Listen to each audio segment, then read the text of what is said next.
Devanahalli aerospace ಕೈಗಾರಿಕಾ ಪ್ರದೇಶದಲ್ಲಿ ಆತಂಕ ಹುಟ್ಟಿಸಿದ ಘಟನೆಯೊಂದು ಬೆಳಕಿಗೆ ಬಂದಿದೆ.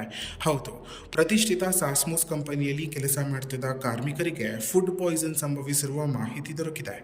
ನಿನ್ನೆ ಮಧ್ಯಾಹ್ನ ಕಂಪನಿಯಲ್ಲಿ ನೀಡಲಾದ ಅನ್ನ ಮತ್ತು ಸಾಂಬಾರ್ ಸೇವಿಸಿದ ಬಳಿಕ ಕೆಲಸ ಮುಗಿಸಿ ಮನೆಗೆ ತೆರಳಿದ ಕಾರ್ಮಿಕರಲ್ಲಿ ವಾಂತಿ ಮತ್ತು ಬೇದಿ ಲಕ್ಷಣಗಳು ಕಾಣಿಸಿಕೊಂಡಿವೆ. ಇದರಿಂದ ಆತಂಕಗೊಂಡ ಕಂಪನಿ ಆಡಳಿತ ತಕ್ಷಣವೇ ಎಲ್ಲ ಕಾರ್ಮಿಕರನ್ನ ಸಮೀಪದ ಆಸ್ಪತ್ರೆಗೆ ದಾಖಲಿಸಿದೆ. ದೇವನಹಳ್ಳಿ ಪಟ್ಟಣದಲ್ಲಿರುವ ನ್ಯೂ ಮಾನಸ ಮತ್ತು ಆಕಾಶ್ ಆಸ್ಪತ್ರೆಯಲ್ಲಿ ಸುಮಾರು 50ಕ್ಕೂ ಹೆಚ್ಚು ಕಾರ್ಮಿಕರಿಗೆ ಚಿಕಿತ್ಸೆ ನೀಡಲಾಗುತ್ತಿತ್ತು.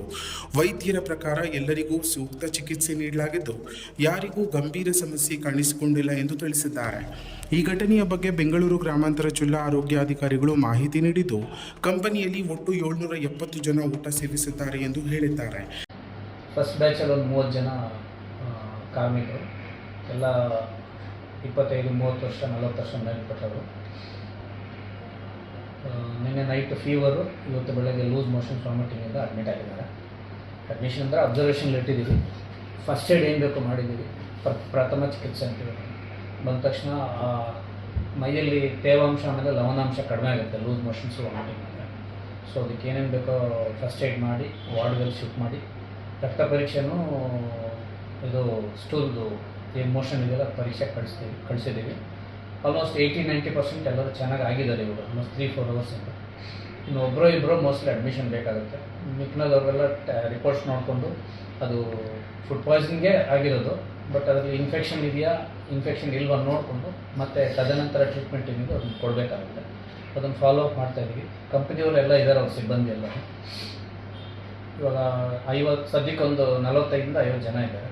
ಮಿಕ್ಕಿನದವ್ರು ಇನ್ನೊಂದು ಹಾಸ್ಪಿಟ್ಲ್ಗೆ ಹೋಗಿದ್ದಾರೆ ಅಂತ ಅದರ ಮಾಹಿತಿ ನಮಗಿಲ್ಲ. ಏನು ಫುಡ್ ಸೇವನೆ ಮಾಡಿದ್ರು ಅಂತ ಸರ್?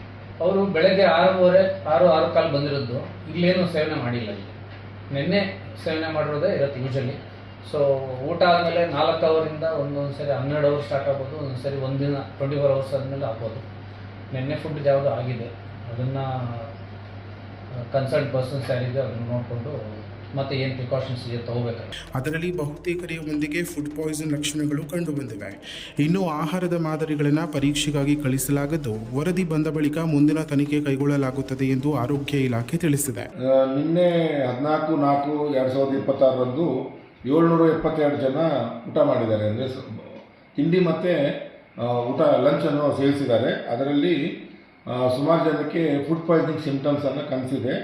ಅದರಲ್ಲಿ ಆಕಾಶ್ ಹಾಸ್ಪಿಟಲ್ಗೆ 47 ಮೆಂಬರ್ಸು, ಮಾನಸ ಹಾಸ್ಪಿಟಲ್ ದೇವನಹಳ್ಳಿ 50 ಜನ ಅಡ್ಮಿಟ್ ಆಗಿದ್ದಾರೆ. ಎಲ್ಲರೂ ಈಗ ಆರೋಗ್ಯವಂತ, ಅಂದರೆ ಎಲ್ಲರೂ ಚೆನ್ನಾಗಿದ್ದಾರೆ. ಯಾರಿಗೂ ಏನು ಜಾಸ್ತಿ ಸಿಂಪ್ಟಮ್ಸ್ ಏನು ಕಂಡು ಬಂದಿಲ್ಲ. ಎಲ್ಲರೂ ಅಡ್ಮಿಟ್ ಆಗಿದ್ದಾರೆ, ಬಟ್ ಎಲ್ಲರೂ ಸ್ಥಿರವಾಗಿದ್ದಾರೆ. ನಾವು ಅದನ್ನು ಕ್ಲೋಸ್ಲಿ ಮಾನಿಟರ್ ಮಾಡ್ತಾಯಿದ್ದೀವಿ. ನಮ್ಮ PHO ಮತ್ತು ನಮ್ಮದು ಅಲ್ಲಿಂದ ಬುದಿಗೆ PHC ಮೆಡಿಕಲ್ ಆಫೀಸರ್ ಟೀಮೆಲ್ಲ ಅಲ್ಲೇ ಬಿಟ್ಟು ಅದನ್ನು ನಾವು ಅಂದರೆ very closely we are monitoring the situation. As of now ಅಲ್ಲೇನು ಸಿಚುವೇಷನ್ ಆ ಥರ ಇಲ್ಲ. ಅದ್ರ ಸ್ಯಾಂಪಲ್ಸ್ ಎಲ್ಲ ತೊಗೊಂಡು ಈಗ ಲ್ಯಾಬ್ಗೆಲ್ಲ ಕಳಿಸ್ತೀವಿ. ಅದು ಪ್ರೊಸೀಜರ್ ಪ್ರಕಾರ ಸ್ಯಾಂಪಲ್ಸ್ ಲ್ಯಾಬಿಂದ ರಿಪೋರ್ಟ್ ಬಂದ ಮೇಲೆ ಅದರಲ್ಲಿ ಏನಾದರೂ ವಿಬ್ರೋ ಕಾಲ್ರಿ ಅಥವಾ ಬೇರೆ ಶಿಗೋಲೋಸಿಸ್ ಅಥವಾ ಯಾವ್ದಾದ್ರು ಆರ್ಗನೈಸಮ್ ಇದೆ ಅಂತ ಕಂಡು ಬಂದಾಗ ನಾವು ನಿಮ್ಗೆ ಮಾಹಿತಿ ಕೊಡ್ತೀವಿ. ಆ್ಯಸ್ ಆಫ್ ನಾವು ನೀರಿಂದ ಅಥವಾ ಊಟದಿಂದ ಆಗಿರ್ಬೋದು ಅಂತ ನಾವು ಮೇಲ್ನೋಟಕ್ಕೆ ಅನಿಸ್ತೇವೆ. ಇಲ್ಲ ಯಾರೋ ಕೇಟರರ್ಸಿಂದ ಬಂದಿರೋ ಊಟ ಅಂತ ನಮಗೆ ಮಾಹಿತಿ ಬಂದಿದೆ. ಕ್ಯಾಟರಿಂಗ್ ಮೂಲಕ ಆಹಾರ ತರಿಸಲಾಗಿತ್ತು ಎಂಬ ಮಾಹಿತಿ ಕೂಡ ಲಭ್ಯವಾಗಿದೆ. ಈ ಘಟನೆ ಕಾರ್ಮಿಕರಲ್ಲಿ ಆತಂಕ ಹುಟ್ಟಿಸಿದ್ದು, ಆಹಾರ ಸುರಕ್ಷತೆ ಬಗ್ಗೆ ಮತ್ತೊಮ್ಮೆ ಪ್ರಶ್ನೆಗಳು ಎದ್ದಿವೆ. ಸಂಬಂಧಪಟ್ಟ ಇಲಾಖಾ ಅಧಿಕಾರಿಗಳು ಸ್ಥಳಕ್ಕೆ ಭೇಟಿ ನೀಡಿ ಪರಿಶೀಲನೆಯನ್ನು ನಡೆಸಿದ್ದಾರೆ. ಇನ್ನಷ್ಟು ಸ್ಥಳೀಯ ಮಾಹಿತಿಗಾಗಿ ನಮ್ಮ MMK ಯೂಟ್ಯೂಬ್ ಚಾನಲನ್ನು ಸಬ್ಸ್ಕ್ರೈಬ್ ಮಾಡಿಕೊಳ್ಳಿ.